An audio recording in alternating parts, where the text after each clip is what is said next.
라는 프로가 있습니다. 지금도 하고 있어요. 이 프로는 아주 좋은 프로입니다. 우리말에 대한 관심을 고취시키기 위한 목적으로 시작됐죠. 일반인들이 나와서, 물론 연예인들도 나오지만 주로 일반인들이 나와서 우리말 주제로 여러 가지 이제 퀴즈 대결을 하는데, 얼마 전에 이런 문제가 나왔어요. 화면 주시기 바랍니다.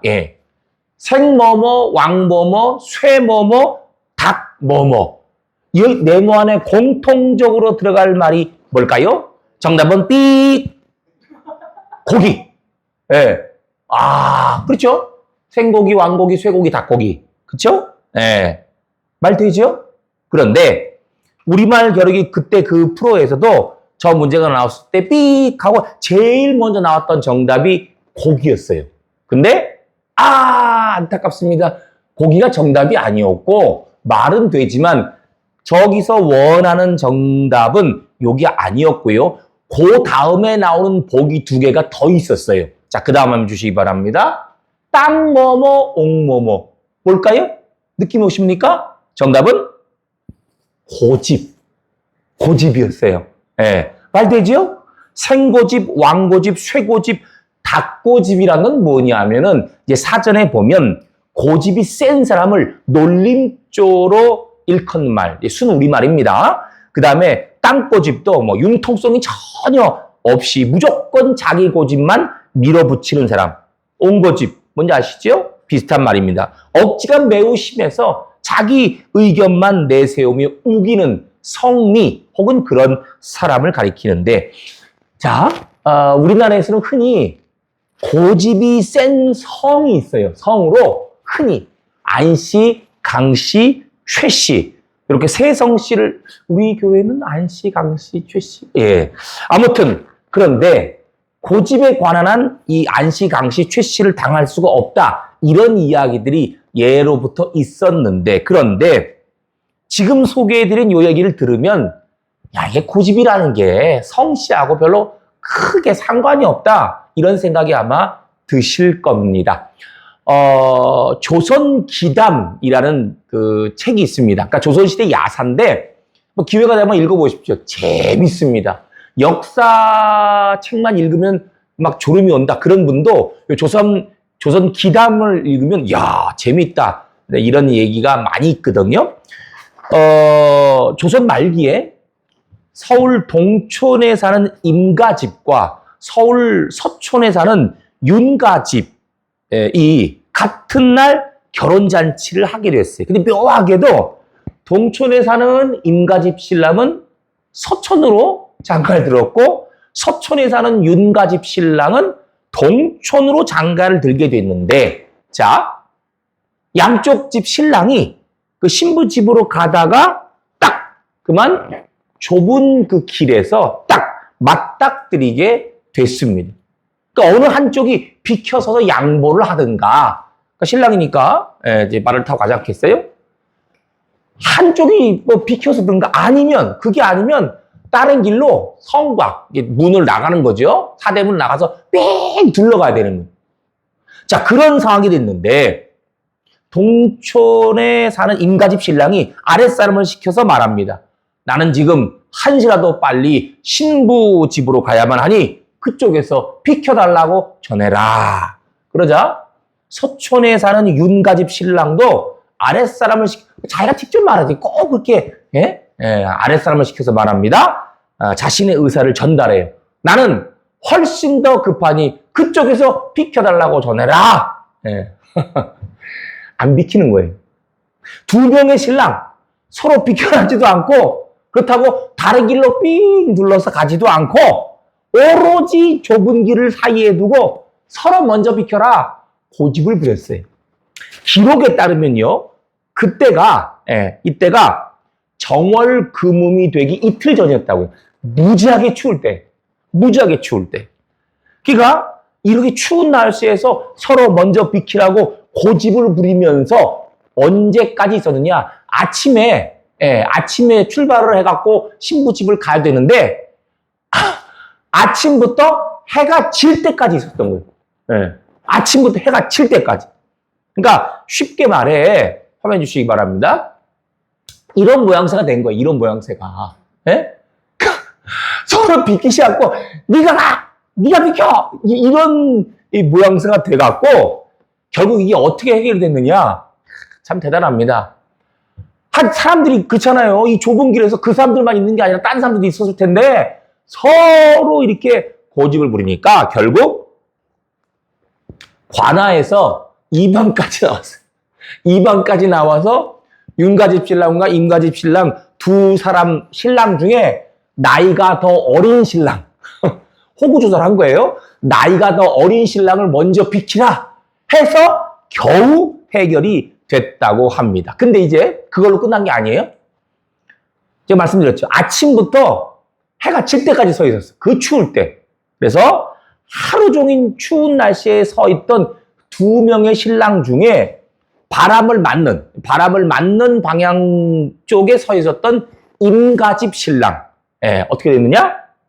어떻게 했을까요? 예. 심한 곧불에 걸려서 아마 그게 이제 급성 폐렴이 온 것 같아요.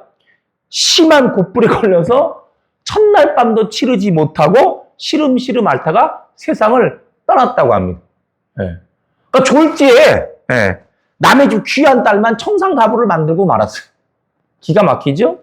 정말 고집이 세도 무식하게 고집이 센 미련하기 짝이 없는 모습인데 오늘 본문에도 이렇게 고집 센 사람들의 모습이 나타나 있습니다. 다 같이 화면통의 본문 16절 함께 읽도록 하겠습니다. 시작! 이스라엘은 암소처럼 완강하니 어린 양을 넓은 들에서 먹임같이 그들을 먹이시겠느냐. 자, 보세요. 뭐라고 말합니까? 오늘 본문에서 이스라엘을 가리켜서 뭐라고요? 완강한 암소처럼 완강하다. 여기 나온 이 완강하다는 말이 바로 고집이 세다는 거예요. 그러니까 이스라엘 백성들이 하나님 말씀에 순종하지 않고 생고집, 왕고집, 쇠고집, 닭고집, 땅고집, 옹고집을 부렸다라는 말인데 중요한 것은 이렇게 이스라엘 백성들이 하나님 말씀을 순종하지 않고 고집을 부린 결과가 뭐예요? 그 결과가 뭐예요? 하나님께서 주신 복과 하나님께서 주실 복을 받지 못하게 됐다는 겁니다. 저기를 보세요. 이스라엘은 완강한 안소처럼 완광하니 즉 고집세니 그 다음 뭐라고요? 이제 여호와께서 어린 양을 넓은 들에서 먹임같이 그들을 먹이시겠느냐. 넓은 들에서 먹임같이 그들을 먹이시겠느냐. 이게 무슨 뜻입니까? 이스라엘 백성들아, 니들이 그렇게 고집을 부리니, 그렇게 하나님 말씀에 순종하지 않고 고집을 부리니 하나님께서 주시는 복을 받을 수 있겠느냐? 설사 하나님께서 주시는 복을 받는다 하더라도 그 복을 누릴 수 있겠느냐? 라는 뜻입니다. 지난 두 주일에 걸쳐서 우리는 호세아 4장 말씀을 통해서 복을 지키는 비결이 뭔지 살펴봤죠? 자, 화면 주시기 바랍니다. 하나님께서 주신 복과 주실 복을 지키는 복, 놓치지 않고 지키기 위해서 첫 번째가 뭐였습니까? 지켜야 될 것, 우리의 마음이었어요. 두 번째, 하나님께 드리는 예배였습니다. 세 번째, 우리가 신앙인으로서의 갖고 있는 우리 신앙인으로서의 삶의 방식이었습니다. 그 다음 네 번째가 뭐예요? 방금 살펴본 것처럼 바로 하나님 말씀에 하나님 말씀에 순종하는. 사실 하나님 말씀에 순종한다는 것은 여기만 나오는 게 아니죠. 성경 66권 전체를 통틀어서 계속해서 나오는 메시지인데, 자, 그런데 오늘 본문에서 말씀하고 있는 순종은 조금 더 구체적으로 이런 거예요. 자, 오늘 본문에서 말씀하시는 이 순종이라는 것은 하나님께서 가르쳐 주시는 그런 안전한 길로 가는 것. 더하기 같은 의미입니다. 하나님께서 알려주시는 위험한 길로 가지 않는 겁니다. 얘들아, 이 길로 가야 돼. 니들 인생길 걸어갈 때 이 길로 가야 돼. 그래야 안전해. 얘들아, 이 길 절대 가면 안 돼. 위험해. 그 중에서도 이 두 가지, 안전한 길로 걸어가라, 또 위험한 길로 가지 마. 이 두 가지 중에서도 특히 위험한 길 절대 가면 안 돼. 이 길로 가면 너희들 위험한 길이야. 절대 가면 안 돼. 이게 바로 오늘 본문에서 말씀하시는 순종인 거예요. 자, 예를 들겠습니다. 화면 주시기 바랍니다. 이거 지난주에 봤던 겁니다. 그렇죠? 호세아 선지자 당시 가나안 지역 사람들이 흔하게 사용하던 장신구인데 저 장신구가 싹 다 무슨 형상을 본떠서 만들었다고 했어요?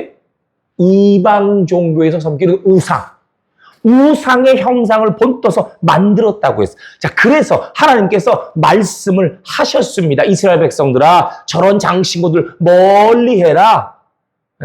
가지고 다니지도 말고, 몸에다 지니고 다니지도 말고, 저런 장신구들은 그냥 멀리 해라. 집에다 둬도 안 돼? 멀리 해라. 이렇게 말씀하셨어요. 근데 이런 말씀에 대한 이스라엘 백성들 어떻게 반응했을까요? 아유, 걱정 마세요, 하나님. 저런 장신구들을 가진다고 해도, 저런 장신구 몸에 지니고 다닌다고 해도, 저런 장신구 집에다 둔다고 해도 우리가 신앙 잃어버리지 않아요. 걱정 마세요. 아이고. 이렇게 반응을 했고 그 결과 어떻게 됐어요? 이스라엘 백성들은 그렇게 하면 위험하다고 알려주신 하나님 말씀을 순종하지 않고 저런 장신구들을 가까이 하다가 몸에 지니고 다니다가 집에 놓고 다니다가 가지고 다니다가 결국 신앙을 저버리고 우상 숭배 길로 빠지고 말았습니다. 이것만이 아니에요. 하나님께서 이스라엘 백성들에게 또 말씀하십니다.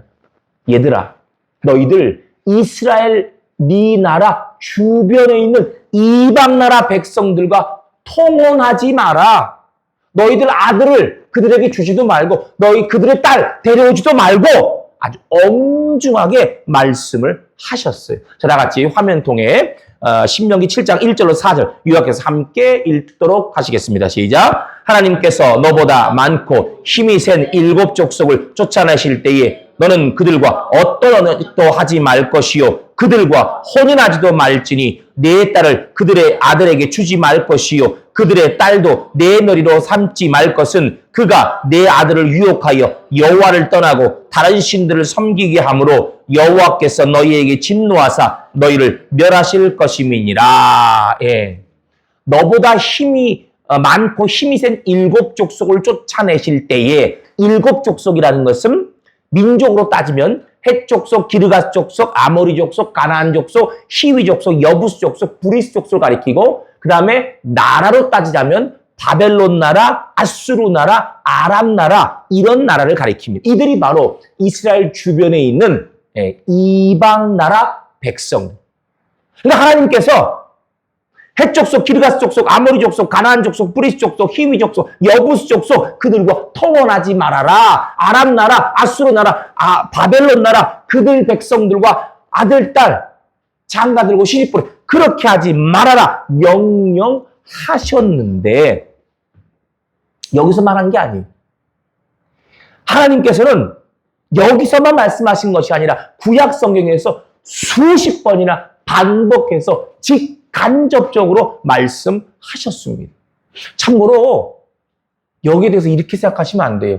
자, 하나님께서 이스라엘 백성들에게 주변 이방 나라 백성들과 통혼하지 말라 이 말씀에 대해서 이렇게 생각하시면 안 돼요. 아이고, 우리 하나님도 너무 국수주의적이네. 쇄국 스타일이셔. 이렇게 생각하시면 안 됩니다. 하나님께서 이스라엘 주변에 있는 이방 나라 백성들과 통혼하지 말라는 명령을 하신 것은 국수주의나 쇄국 스타일과는 전혀 상관이 없습니다. 하나님께서 이런 명령을 하신 이유는 여기 나온 것처럼 그들이 내 아들을 유혹해서 여호와를 떠나고 다른 신들을 섬기게 할 것이기 때문이 똑같은 거예요.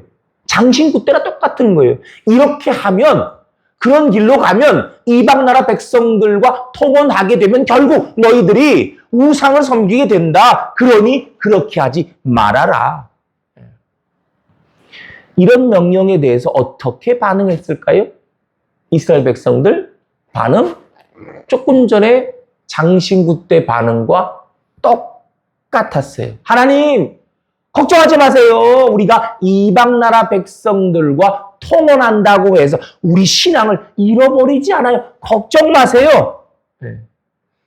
그 결과 똑같았어요. 장신구 때 반응이나 이방 나라 백성들과 통혼하지 말라 이 반응이 똑같았고 그 결과도 똑같았습니다.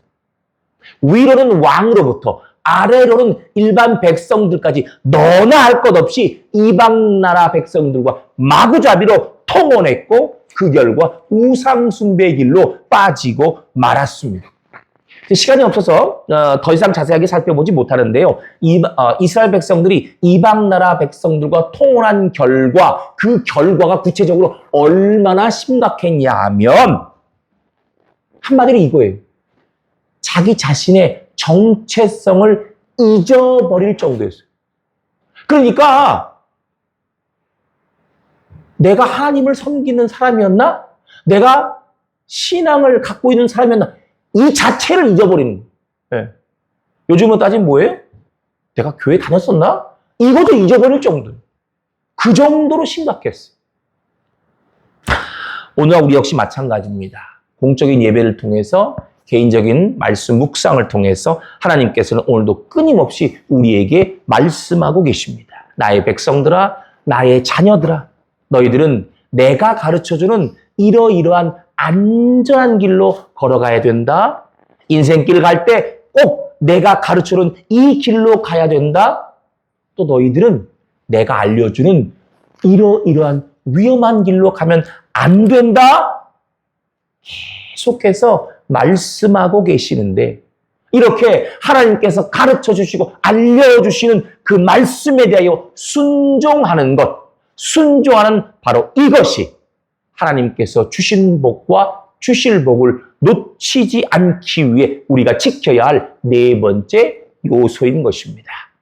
사랑하는 교회 여러분, 여러분 모두 하나님께서 가르쳐 주시고 알려주시는 말씀에 대하여 순종함으로써 하나님께서 주신 복과 주실 복을 놓치지 않고 받아 누리시기를 주님의 이름으로 축복합니다. 자, 그 다음 이제 마지막 다섯 번째예요. 하나님께서 주신 복과 주실 복을 놓치지 않기 위해 우리가 지켜야 할 다섯 번째 요소는 우리의 믿음입니다. 믿음. 사실 우리의 믿음을 지킨다는 것은 크게 보자면, 넓게 보자면 첫 번째, 우리의 마음을 지키는 것과 비슷하다고 볼 수 있는데, 하지만 오늘 본문에서 말씀하는 믿음을 지켜야 한다는 것은 핵심이 있어요. 그 핵심은 뭐냐? 잘 들으십시오. 징계를 받는다 하더라도 흔들림 없이 믿음을 지키는 거예요. 다시 한번요. 징계를 받는다 하더라도 흔들림 없이 믿음을 지키는 거예요. 쉽게 말하면 이거죠. 부모 자식 간에 아주 쉽게 예를 들면 자녀가 부모한테 혼났어요. 때로 매를 맞았어요. 어떻게 해요? 엄마 아빠 안 볼 거야. 그리고 나가면 돼요, 안 돼요? 나갔더라도 돌아와야죠. 이거예요. 아주 쉽게 말하면 이거예요. 다 같이 화면 통해 본문 17절 함께 읽도록 하겠습니다. 시작. 에브라임이 우상과 연합하였으니 버려두라. 자, 오늘 본문 17절에서 호세아 선지자 에브라임이 우상과 연합했으니 버려두라 말씀하고, 물론 이 말씀 호세아 선지자 개인의 말, 개인의 생각이 아니라 하나님께서 호세아 선지자를 통해 선포하신 말씀인데, 여기 나온 이 에브라임이란 누구냐면요, 북이스라엘 왕국에 속한 10지파 중에 가장 뛰어난 지파입니다. 예전에 한번 말씀드렸는데, 솔로몬 왕 이후에 그 이스라엘이 북이스라엘 왕국과 남유다 왕국으로 나눠졌거든요. 북이스라엘 왕국에는 12지파 중에 10지파가 속했고 남유다 왕국에는 2지파가 속했는데, 그 10지파, 북이스라엘 왕국 10지파 중에 가장 뛰어난 리더 역할을 했던 지파가 바로 에브라임 지파입니다. 자, 여기서 우리가 주의할 것은 구약 성경에서 에브라임, 에브라임이란 말이 나오면 에브라임, 지금 말씀드린 것처럼 에브라임 지파를 가리키거나 혹은 북이스라엘 왕국을 가리키는 겁니다. 상징적으로 그 두 가지 중에 한 가지. 그런데 오늘 본문에서는 그 이상해. 그러니까 에브라임이라는 말이 여기 에브라임 말이 에브라임 한 지파를 가리키거나 혹은 북이스라엘을 가리키는데 대부분은 구약성경 대부분은 근데 오늘 본문 호세아 4장 17절에서는 그게 아니라 이스라엘 왕국 전체를 가리키는 겁니다. 자, 그렇기 때문에 이 본문에 나온 에브라임이 에브라임 지파만 가리키는 것이 아니라 북이스라엘 왕국만 가리키는 것이 아니라 이스라엘 전체를 가리키는 것이기 때문에 상징적으로 그렇기 때문에 그래서 문제가 정말로 심각해집니다. 여러분 한번 생각해 보세요. 조금 전에 말씀드렸죠. 에브라임이 우상과 연합하였으니 버려두라 이 말씀 호세아 선지자 개인의 말이 아니라 개인의 생각이 아니라 하나님께서 호세아 선지자를 통해 하신 말씀이 하나님께서 이스라엘 백성 전체를 향해 선포하시는 말씀이 즉 하나님께서 이스라엘 백성 전체를 버려두겠다 선포하신 것인데 자 버려두라는 말은 히브리어로 한나흐로라고 합니다. 한나흐로라는 것은 모든 관계가 끊어진 모든 교류가 단절되는 거. 완전히 남남이 되는 거. 완전히 갈라선다 이거예요. 그러니까 하나님께서 호세아 선지자를 통해 이스라엘 백성 전체와 완전히 끊어지겠다. 너희들과 완전히 남남이 되겠다. 완전히 갈라서겠다. 이렇게 선포를 하신 것인데 여러분 이 말씀 하나님께서 이스라엘 백성 전체와 완전히 갈라서겠다. 모든 관계를 너희들과 모든 관계를 끊어버리겠다. 이 말씀이 정말로 그렇게 하시겠다는 걸까요? 아니면 단순히 엄포이실까요? 에이 설마 하나님께서 이스라엘 백성들과 정말로 완전히 갈라서겠어? 진짜로 이스라엘 백성들과 모든 관계를 완전히 딱 끊어버리겠어? 그렇게 하지 않으실 거야. 그냥 이스라엘 백성들이 하도 순종하지 않고 고집부리니까 좀 정신 차리라고 하나님께서 따끔하게 말씀하시는 거야. 엄포하신 거야. 대부분의 이스라엘 백성들이 호세아 선지자를 통해 이 말씀이 선포될 때 대부분의 이스라엘 백성들이 그런 식으로 생각했어요. 설마 그건 아니겠지. 설마 한나으로 그건 아닐 거야. 우리가 정신 차리라고 말씀하시는 거야. 이렇게 생각했는데 그런데 실제로 그런 일이 일어났습니다.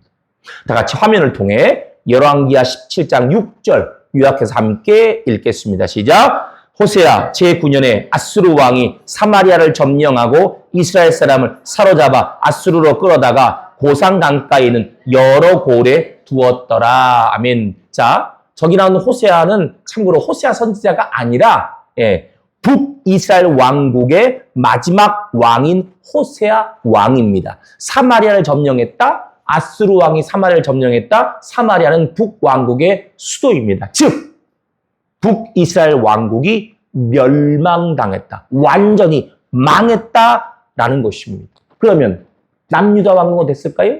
다 같이 화면을 통해 열왕기하 25장 1절로 21절 요약해서 함께 읽겠습니다. 시작. 바벨론의 왕 느부갓네살이 군대를 거느리고 예루살렘을 치러 올라와서 성전과 왕궁을 불사르고 예루살렘의 주위에 성벽을 헐었으며 성중에 남아있는 백성과 바벨론 왕에게 항복한 자들과 무리 중 남은 자는 모두 사로잡아가고 이와 같이 유다가 사로잡혀 본토에서 떠났더라. 남유다는 더했어요. 망했고요. 유다가 사로잡혀 본토에서 떠났더라. 무슨 말입니까? 싹 다 포로로 잡혀갔어. 바벨론 포로로 잡혀갔어. 완전히 나라가 멸망했어. 싹 다 멸망했어. 자, 이처럼 북이스라엘 왕국도 멸망했고 남유다 왕국도 멸망했어요. 왜 멸망했습니까? 외세의 침략으로 힘이 약해서 그렇지요. 근데 근본적인 이유, 북이스라엘 왕국과 남유다 왕국이 멸망한 근본적인 이유는 뭐예요? 하나님의 징계예요. 하나님의 징계. 조금 전에 살펴본 오늘 본문에 나온 말씀, 호세아 선지자를 통해 선포하신 그 말씀, 이스라엘 백성을 버려두라, 한나후로 이스라엘 백성들과 완전히 관계를 끊겠다, 단절하겠다, 이제 완전히 그들과 갈라서겠다라고 하신 그 말씀이 단순히 엄포로 그친 것이 아니라 정말로 이루어진 것이다 라는 거예요. 이스라엘 백성들이 우상 숭배를 비롯하여 하나님 앞에 죄를 범해서 고집 부리고 하나님 말씀 듣지 않아서, 그래서 거기에 대한 징계로 북이스라엘 왕국과 남유다 왕국이 멸망당하고 말았다, 이 말이에요. 그러면 어떻게 해야 되겠습니까? 하나님의 징계를 받아 자그마치 나라가 멸망했는데 어떻게 해야 되겠어요?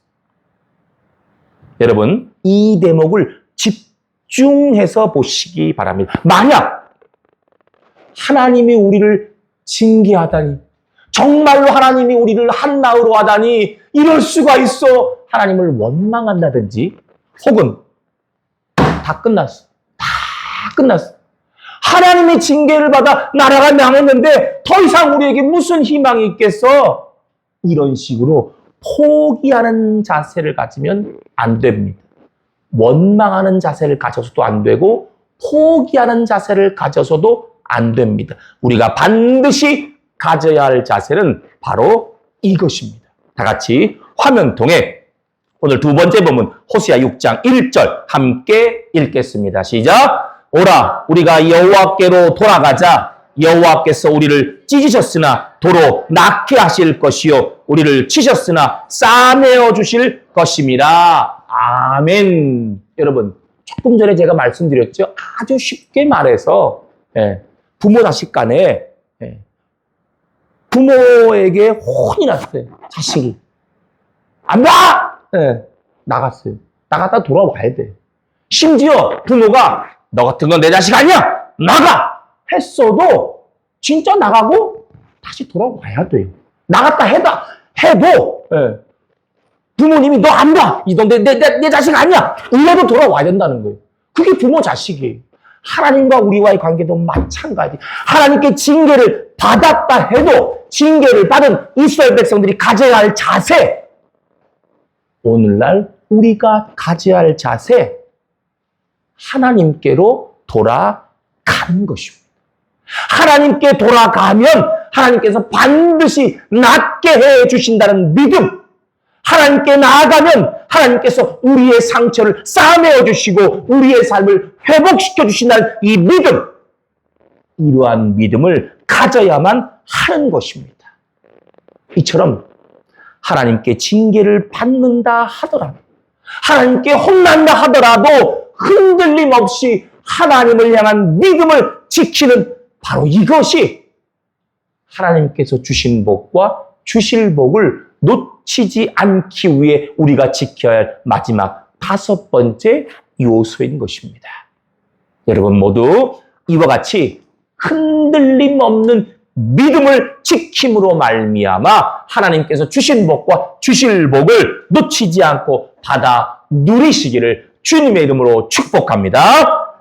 자, 이 시간 마지막으로 우리 하나님께 나아가면 하나님께서 반드시 낫게 해 주시리라. 하나님께 돌아가면 하나님께서 우리의 상처를 싸매어 주시고 우리의 삶을 반드시 회복시켜 주시리라. 이와 같은 흔들림 없는 믿음을 가슴속에 새기면서 찬양, 주께 가오니 찬양 드리도록 하겠습니다.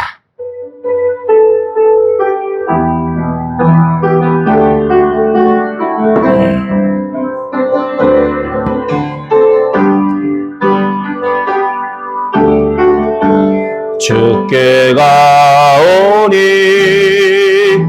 날 새롭게 하시고 주의 은혜를 부어주소서.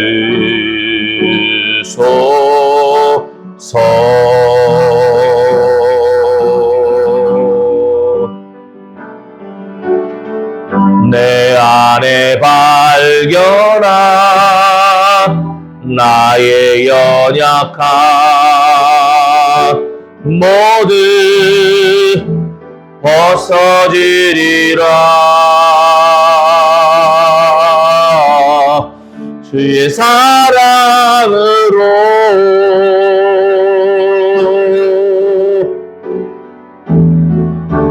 주 사랑 나를 붙드시고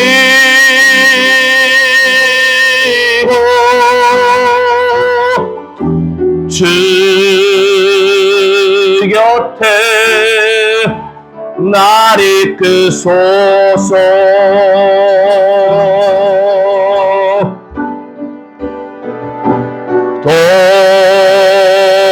독수리 날개쳐 올라가는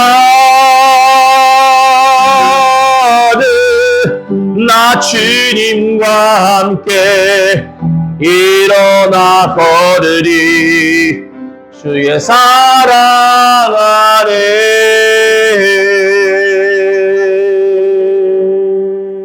기도하시겠습니다.